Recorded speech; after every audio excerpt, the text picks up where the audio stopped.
You are not an accident. Your birth was no mistake or mishap, and your life is no fluke of nature. Your parents may not have planned you, but God did. He was not at all surprised by your birth. In fact, He expected it.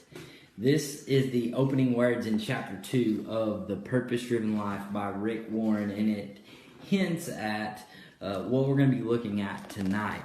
And that is that your life has incredible meaning, and it's given meaning by Jesus Christ. Back in January, we started a series called Seeing 2020, and we used a resource to really frame up our series. There is a book entitled The Secret Ideas About God by Jeff Myers, and in the book, Jeff talks about what makes up a worldview. He explores some differing worldviews to Christianity, but the essence of the book says how Jesus answers the question of a worldview. There are 5 questions. Am I loved? Why do I hurt? Does my life have meaning? Why can't we just get along? And is there any hope for the world? Tonight, we're going to dig a little bit deeper into question 3. Does my life have meaning? Is it possible for me to find direction in life? And like I said, each one of these is answered by Jesus. We explored the first 2. Am I loved? Why do I hurt? Back in January, we looked at each one of those independently and answered how Jesus would answer those questions for the follower that would answer the call to follow Him. And so that's exactly what we are going to be doing tonight. Just a quick little overview of what other worldviews say about meaning when it comes to life. To the secular worldview, we gain meaning only through our relationships and the environment. The Marxist worldview says we gain meaning through revolution. The new spirituality worldview says we gain meaning by ridding ourselves of ego. The Islamic worldview says we gain meaning through submission to Allah. The postmodern worldview says there is no meaning out there to be gained in the first place. And so those are contrary views to the Christian worldview. But what Jeff explores in his book and what we're interested in is how Jesus answers the question, does my life have meaning? So what does Jesus say about this? Really it comes to hearing the call of Jesus, how Jesus restores meaning to our life. And there's a declaration at the beginning of the chapter that talks about meaning in our life. And this declaration says, I have an incredible calling. My life has meaning. I bear God's image. And Jeff opens his talk about meaning in life by using the illustration of him meeting a man named William in Alaska who was a sled dog driver. And so he raises sled dogs. And one thing that William said to Jeff was that the sled dogs were made for this, meaning driving, pulling sleds. In the same way, if we are to understand the meaning of our lives, we need to understand what we were made for. Now, Genesis 1 and 2 makes this extremely clear, that we were created to reflect the image of God. We were made in the Imago Dei, the image of God. Our life's purpose is to reflect God's image in all that we do. The psalmist would say, you formed my inward parts. You knit me together in my mother's womb. I praise you, for I am fearfully and wonderfully made. My soul knows it very well. God designed us to be like Him, to bear the Imago Dei, the image of God. Now, the problem that we face is the sin problem, and we discovered answering the question, am I loved? Why do I hurt? There is a sin issue, and the same thing is true when we look for meaning in our life, is we run into sin. And we've talked about this when we looked at the 3 circles, that the brokenness that we find ourselves in, it's a result of sin. Until we deal with the sin problem in our lives, we are void of meaning. Now, perhaps this is all too familiar to you. You know you were created by God and for God.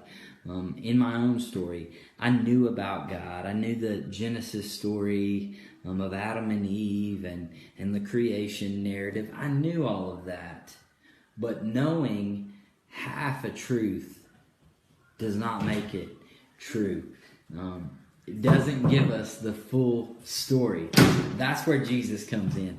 Now, the Jews lived in great expectation for the Messiah to come on the scene and make the world right, create a new man, a new creation in a sense. And they thought when the Messiah comes, he will set everything right. They lived in this expectation. As they look forward to the coming Messiah, they long to see him, and they watched for him with great expectation. Now, I saw this portrayed in a wonderful new way this past week. Someone shared with me a series that is on YouTube, and it also it's called The Chosen. I'm on it. Sorry, Siri went off. I don't know what that was about. Sorry. It's called The Chosen. In fact, I'm leaving a link right here. Go check out The Chosen. But I saw this portrayed out in a very clear way. And it's the story of what we're going to look at in the scriptures when Jesus calls Peter to himself. And in that moment, Peter finds the meaning of his life. And the same is true for you and I. If we want to find meaning, if we are hungry for meaning, deep meaning for our life, it's found as we join our lives with Jesus Christ.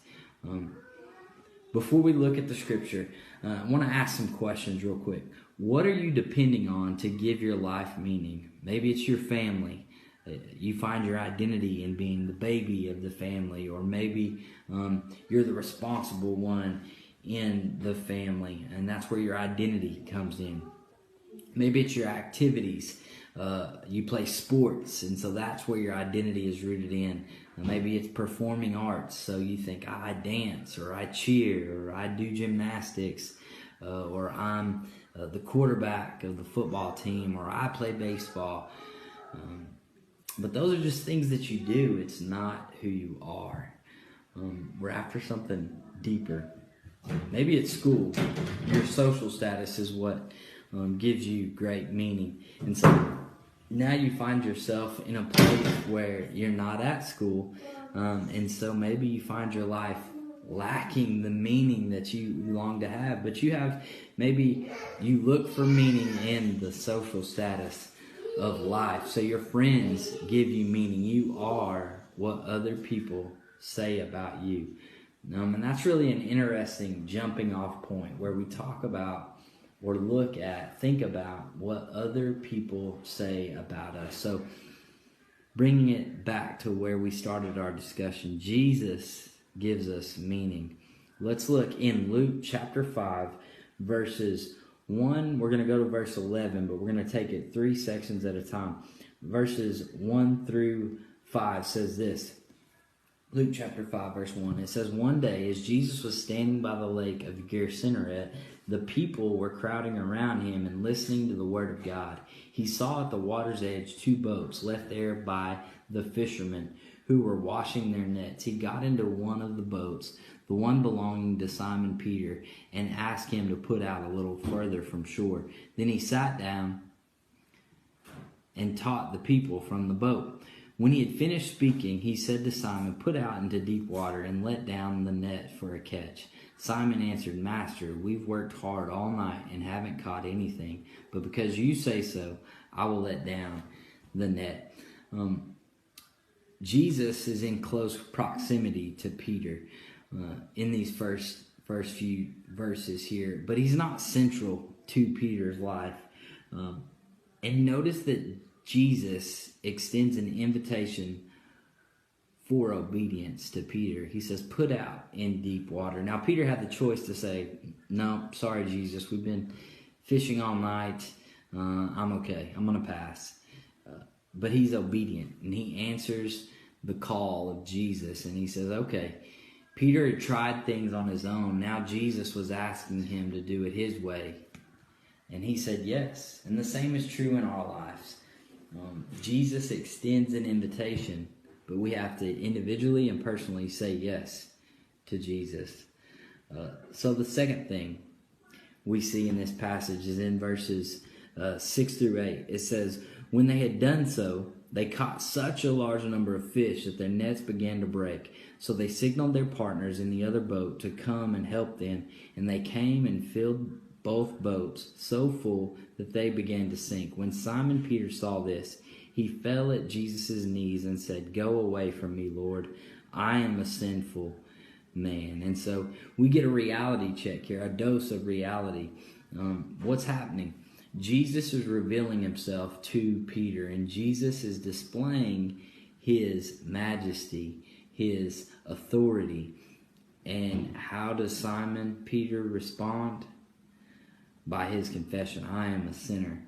The reality check that Simon gets is that he sees who Jesus is and who he is, and really who he's not. He sees that Jesus is holy, and then he sees that he is a sinner. And he falls at Jesus' feet and says, "Away from me, Lord, I am a sinful man." When we get a reality check with who Jesus is and who we are, we see ourselves separated from Jesus because of our sin. But look at how Jesus responds to what Peter says. He says, "Away from me, Lord, I am a sinful man." And this gets at the heart of what we are talking about when it gives meaning to our life. When we understand we are sinners and we are broken and sinful. Look at how Jesus responds here. Look at verses 9 through 11. It says, "For he and all his companions were astonished at the catch of fish that they had taken, and so were James and John, the son of Zebedee, Simon's partners. Then Jesus said to Simon, 'Don't be afraid. From now on you will fish for people.' So they pulled their boats up on shore, left everything, and followed him." And I really, again, want to encourage you to go check out The Chosen, episode 3 particularly, where Jesus encounters Peter, invites him to take a step of obedience. Peter does that. They catch this extraordinary amount of fish. Peter falls at his feet, and what he finds when he humbles himself before Jesus is that Jesus restores him to a place of new meaning. Peter, if you watch the episode, it shows the backstory of Peter, that he is in just a place of despair.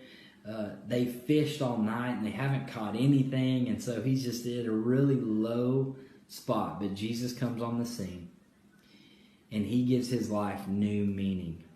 So Peter was a fisherman, but Jesus says, "Hey, it's more than about fishing. If you come follow me, I will make you a fisher of men." So the third thing, in verses 9 through 11, we see that Peter experiences a reorientation of his life's meaning and mission. Jesus takes life and gives it a higher purpose. And so, backing up with the questions we started with earlier, you may say, "Well, I'm just an athlete," or I'm just an honors student, and you find your identity in that. But when we become followers of Jesus, we are more than the things that we do. But Jesus wants to take the things that we do and give it higher meaning. We're no longer just a baseball player. We're a baseball player on a mission to show the world the love of God as Jesus has shown his love and his forgiveness for us. And that's the call that Jesus puts out to every follower is, "Hey, come follow me, and I'll take what you do and I'll give it higher purpose and higher meaning." But you have to surrender. If you've never taken that step of, "I surrender to Jesus," I invite you, before you do anything else, surrender all to Jesus, because that is where meaning is found.